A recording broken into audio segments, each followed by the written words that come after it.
Olá, olá, eu sou Oswaldo Quartim, repórter da Rádio MP, a rádio do Ministério Público de Minas Gerais. No nosso quadro MP Entrevista de hoje, eu recebo a Vânia Doro, promotora de Justiça de Minas Gerais, coordenadora do CAU-IPCD, que é o Centro de Apoio Operacional das Promotorias de Justiça de Promoção dos Direitos das Pessoas Idosas e das Pessoas com Deficiência. Como vai, Vânia? Tudo bem? Tudo bem, com você? Tudo bem, muito obrigado. Muito obrigado pela presença aqui no nosso quadro Rádio MP Entrevista, viu? Deixa eu começar o nosso bate-papo sobre acolhimento institucional. O que é e como funciona, Vânia? Bom, em primeiro lugar, eu quero agradecer pelo convite e pela pauta tão importante. O acolhimento institucional, de modo geral, é um serviço que busca trazer uma característica, uma condição de moradia para pessoas que estão, no momento, sem condições por inúmeros motivos, né? Seja por dependência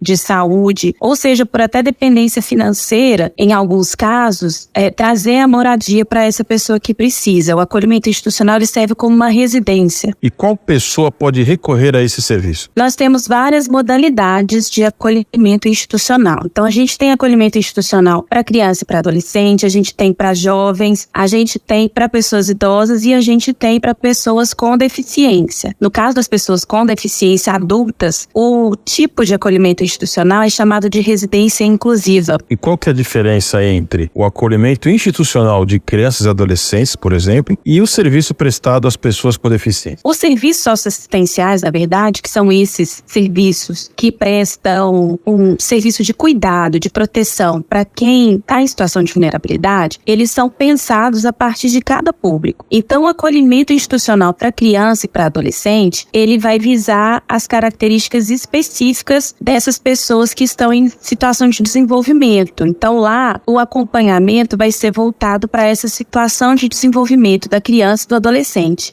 E ele também vai ser destinado a crianças e adolescentes que tenham deficiência. Crianças e adolescentes com deficiência também, se tiverem necessidade, serão acolhidas na mesma instituição, na mesma unidade de acolhimento geral, né, para outras crianças e outros adolescentes sem deficiência. Já o serviço de acolhimento institucional para pessoas com deficiência, ele é voltado para o público adulto não idoso, porque também a pessoa idosa, a partir dos 60 anos, ela tem uma outra demanda, uma demanda mais específica, que vai necessitar de um acolhimento diferenciado, que é feito em outro tipo de serviço. Então, as pessoas adultas entre 18 e 59 anos que precisarem de acolhimento, elas serão a partir das suas necessidades, das demonstrações de necessidades que ela tem pela deficiência que elas apresentam, pela dependência que elas talvez tenham em razão dessa deficiência, elas vão ser acolhidas nessas unidades denominadas residências inclusivas. E como encontrar uma unidade de residência inclusiva? Esse é o grande desafio. A gente tem um desafio muito grande em relação às residências inclusivas, porque tanto em Minas Gerais quanto no Brasil de um modo geral, isso ainda é um serviço muito pouco difundido, muito pouco implementado.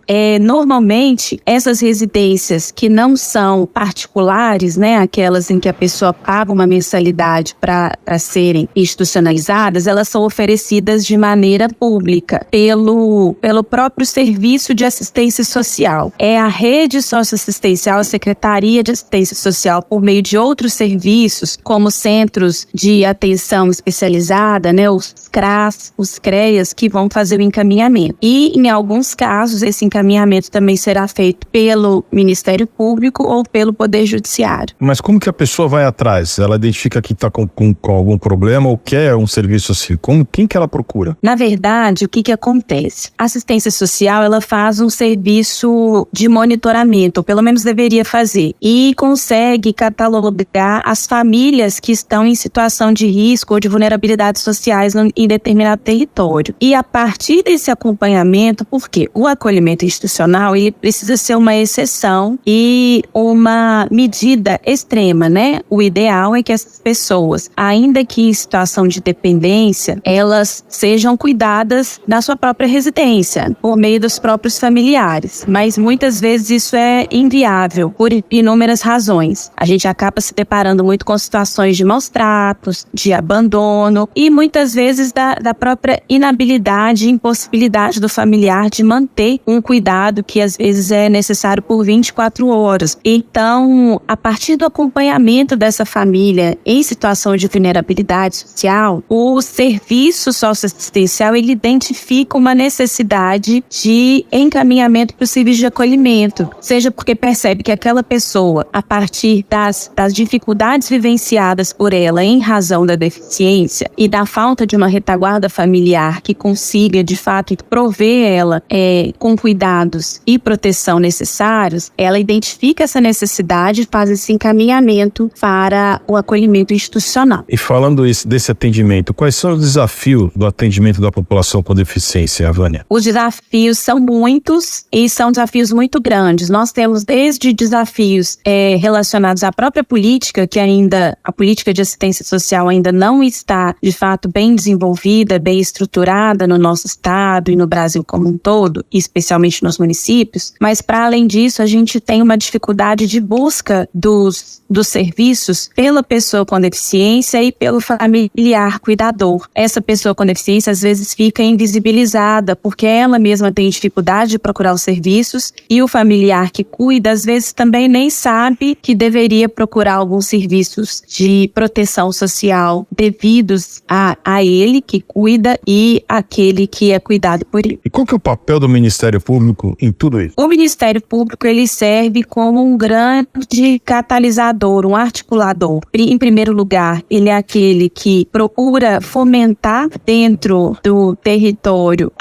o desenvolvimento da política, a estruturação da política, já que é uma política pública que tem previsão constitucional, previsão legal, regulamentada, e muitas vezes essa regulamentação ela não sai do papel para o mundo real. Então nós funcionamos como um indutor dessa política pública e, além disso, nós também funcionamos como um protetor imediato da pessoa, não já num grau de coletividade, né? Porque quando eu falo de fazer com que a política pública aconteça, eu estou pensando num grupo de pessoas maior, mas também para garantir que determinados serviços que, embora não estejam implementados, sejam imediatamente fornecidos para aquele que está precisando de uma forma mais emergencial e urgente. Como são custeadas as despesas que esse sistema gera? Em tese, essas despesas elas são custeadas por todos os entes federativos. Então, a União participa com recursos, os recursos federais deveriam ser investidos, o Estado participa, então o Estado de Minas Gerais deve entrar também com uma parte de recursos, e o município no qual a pessoa com deficiência reside também precisa entrar com recursos. É o que a gente chama de cofinanciamento da política. É uma política que é financiada por todos os entes federativos. Infelizmente, e aqui especificamente em relação à residência inclusiva,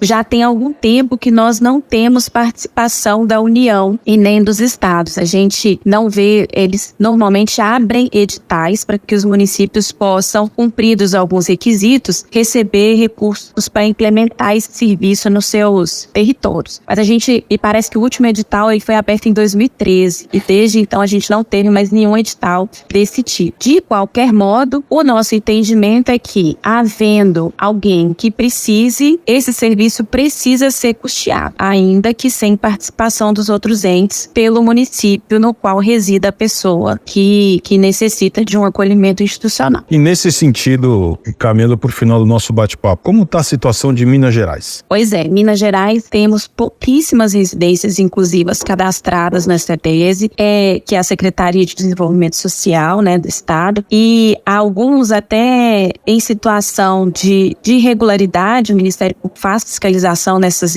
entidades de acolhimento e dificilmente essas entidades cumprem todos os requisitos legais, e aí a gente faz um acompanhamento para que a situação não piore e possa melhorar, já que os gastos de fato são muito grandes. Mas a gente tem tentado promover uma conscientização sobre a importância desse serviço e a necessidade dele ser bem estruturado e estar disponível para a população. Essa foi a Vânia Doro, promotora de Justiça de Minas Gerais, coordenadora do CAU-IPCD, o Centro de Apoio Operacional das Promotorias de Justiça de Promoção dos Direitos das Pessoas Idosas, das Pessoas com Deficiência de Minas Gerais. Vânia, muitíssimo obrigado pelo bom papo, viu? Eu que agradeço a oportunidade.